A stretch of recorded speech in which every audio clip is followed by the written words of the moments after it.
This project began with a question. I was sitting at my desk one day when I saw my metronome, and I wondered what would it sound like to hear all of the tempos of the metronome, all of the beats per minute, played back at the same time. So I went around and recorded all of the beats per minute, all the BPM of the metronome for 30 seconds each. So I started at 40 BPM and recorded it for 30 seconds, and then went one up to 42 BPM, recorded it for 30 seconds, all the way around to 208. Went into GarageBand, lined up all the tempos, pushed play, and what I found was this sort of beautiful rhythmic chaos.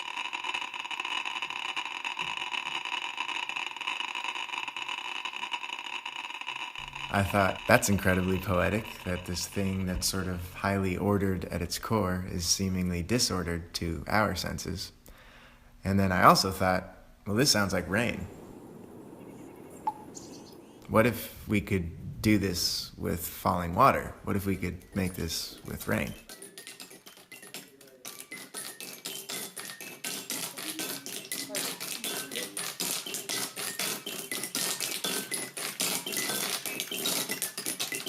Since then, this project has evolved into an interactive instrument that we've titled Fluid Process.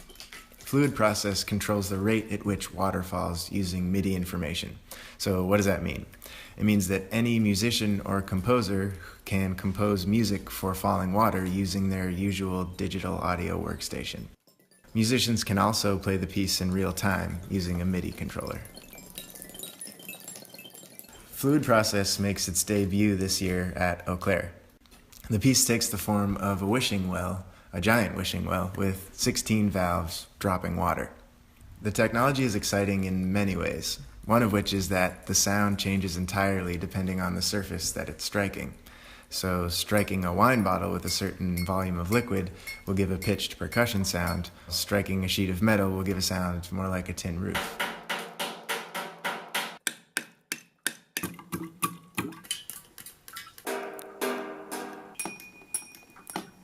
The installation at Eau Claire is also interactive. Festival goers can come and play the piece in a few different ways.